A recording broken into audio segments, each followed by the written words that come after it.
Capítulo 12. De lo que contó un cabrero a los que estaban con Don Quijote.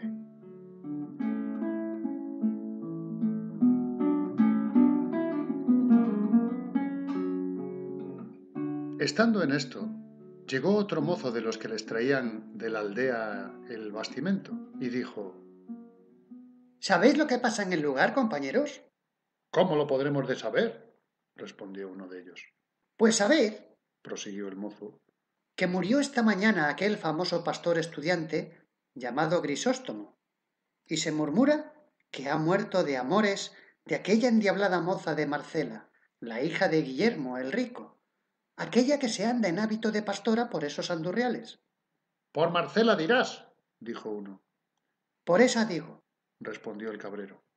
y es lo bueno, que mandó en su testamento que le enterrasen en el campo como si fuera moro, y que sea al pie de la peña donde está la fuente del Alcornoque, porque según es fama, y él dicen que lo dijo, aquel lugar es a donde él la vio por vez primera.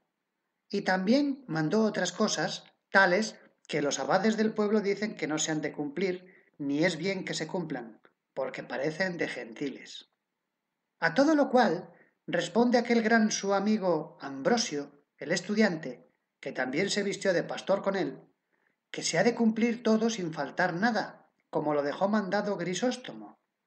Y sobre esto anda el pueblo alborotado. Mas, a lo que se dice, en fin se hará lo que Ambrosio y todos los pastores sus amigos quieren. Y mañana le vienen a enterrar con gran pompa a donde tengo dicho. Y tengo para mí que ha de ser una cosa muy de ver. A lo menos yo no dejaré de ir a verla si supiesen no volver mañana al lugar. Todos haremos lo mismo, respondieron los cabreros.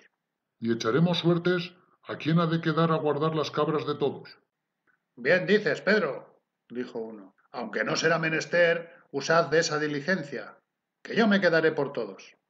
Y no lo atribuyas a virtud y a poca curiosidad mía, sino a que no me deja andar el garrancho que el otro día me pasó este pie, Con todo eso te lo agradecemos. respondió Pedro. Y don Quijote rogó a Pedro le dijese qué muerto era aquel y qué pastora aquella, a lo cual Pedro respondió que lo que sabía era que el muerto era un hijodalgo rico, vecino de un lugar que estaba en aquellas sierras, el cual había sido estudiante muchos años en Salamanca, al cabo de los cuales había vuelto a su lugar con opinión de muy sabio y muy leído. Principalmente decían que sabía la ciencia de las estrellas y de lo que pasan allá en el cielo el sol y la luna, porque puntualmente nos decía el cris del sol y de la luna. Eclipse se llama, amigo, que no cris, el escurecerse esos dos luminares mayores, dijo don Quijote. Mas Pedro, no reparando en niñerías, prosiguió su cuento diciendo: Asimismo, adivinaba cuándo había de ser el año abundante o estil. Estéril, queréis decir, amigo, dijo don Quijote. Estéril o estil, Respondió Pedro. todo se sale allá. Y digo que con esto que decía, se hicieron su padre y sus amigos, que le daban crédito, muy ricos, porque hacían lo que él les aconsejaba, diciéndoles, sembrad este año cebada, no trigo. En este podéis sembrar garbanzos y no cebada. El que viene será de guilla de aceite. Los 3 siguientes no se cogerá gota. Esa ciencia se llama astrología, dijo don Quijote.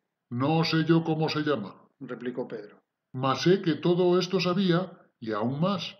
Finalmente, no pasaron muchos meses después que vino de Salamanca, cuando un día remaneció vestido de pastor con su cayado y pellico, habiéndose quitado los hábitos largos que como escolar traía. Y juntamente se vistió con él de pastor su otro grande amigo, llamado Ambrosio, que había sido su compañero en los estudios. Olvidábaseme de decir cómo Grisóstomo, el difunto, fue grande hombre de componer coplas, tanto que él hacía los villancicos para la noche del nacimiento del Señor y los autos para el día de Dios, que los representaban los mozos de nuestro pueblo y todos decían que eran por el cabo. Cuando los otros del lugar vieron tan de improviso vestidos de pastores a los dos escolares, quedaron admirados y no podían adivinar la causa que les había movido a hacer aquella tan extraña mudanza. Ya en este tiempo era muerto el padre de nuestro Grisóstomo, y él quedó heredado en mucha cantidad de hacienda, ansí en muebles como en raíces, y en no pequeña cantidad de ganado mayor y menor, y en gran cantidad de dineros. De todo lo cual quedó el mozo señor desoluto, y en verdad que todo lo merecía, que era muy buen compañero y caritativo y amigo de los buenos, y tenía una cara como una bendición.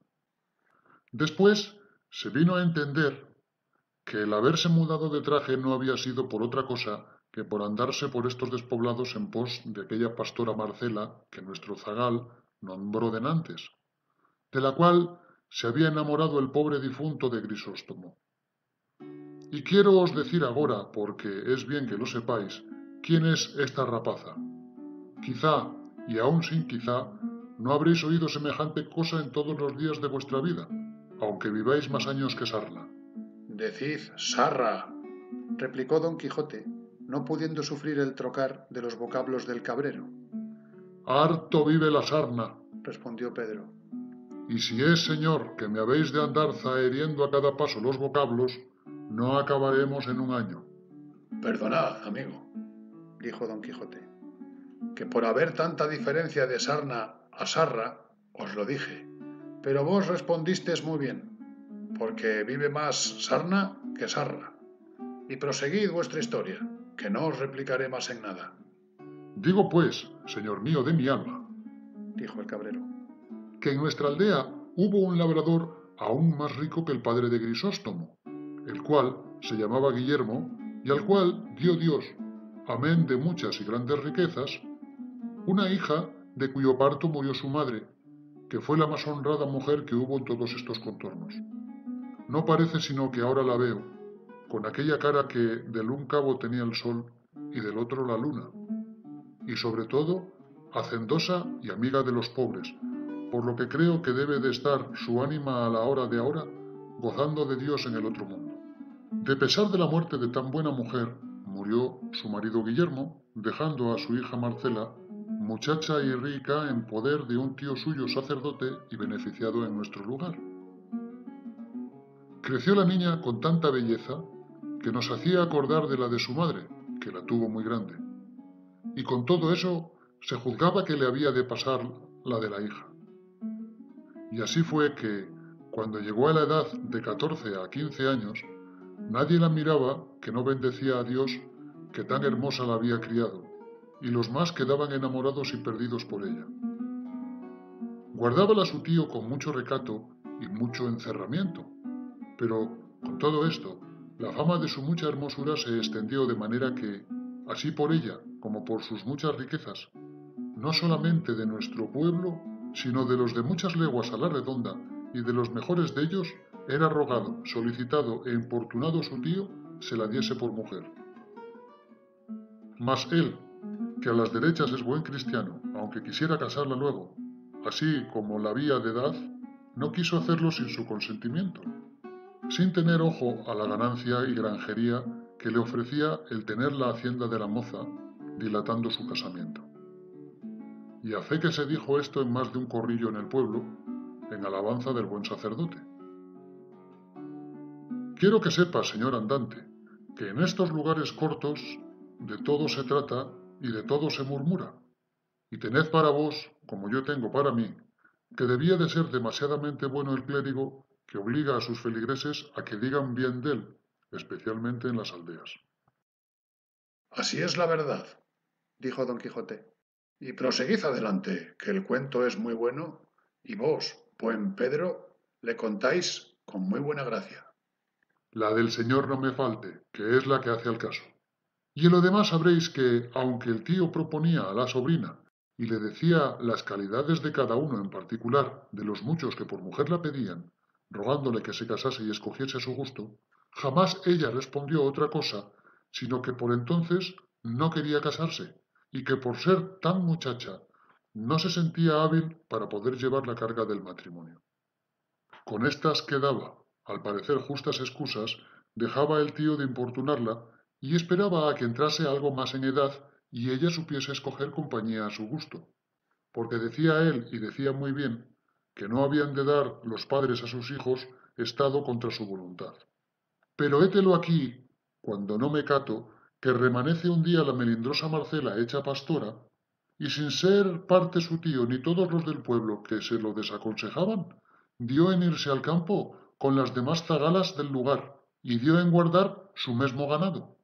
Y así como ella salió en público y su hermosura se vio al descubierto, no os sabré buenamente decir cuántos ricos mancebos, hidalgos y labradores han tomado el traje de Grisóstomo y la andan requebrando por esos campos, uno de los cuales, como ya está dicho, fue nuestro difunto, del cual decían que la dejaba de querer y la adoraba. Y no se piense que porque Marcela se puso en aquella libertad y vida tan suelta, de tan poco o de ningún recogimiento, que por eso ha dado indicio, ni por semejas que venga en menoscabo de su honestidad y recato.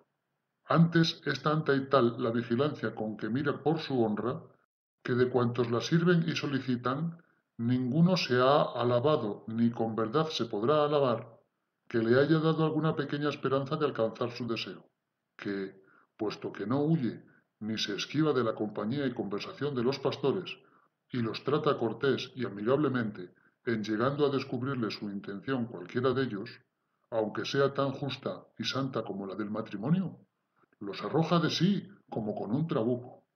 Y con esta manera de condición hace más daño en esta tierra que si por ella entrara la pestilencia, porque su afabilidad y hermosura atrae los corazones de los que la tratan a servirla y a amarla, pero su desdén y desengaño los conduce a términos de desesperarse. Y así no saben qué decirle sino llamarla a voces cruel y desagradecida, con otros títulos a este semejantes, que bien la calidad de su condición manifiesta. Y si aquí estuviese de Señor algún día, veríades resonar estas sierras y estos valles con los lamentos de los desengañados que la siguen. No está muy lejos de aquí un sitio donde hay casi 2 docenas de altas hayas, y no hay ninguna que en su lisa corteza no tenga grabado y escrito el nombre de Marcela, y encima de alguna una corona grabada en el mismo árbol, como si más claramente dijera a su amante que Marcela la lleva y la merece de toda la hermosura humana. Aquí suspira un pastor, allí se queja otro, acullá se oyen amorosas canciones, acá desesperadas endechas.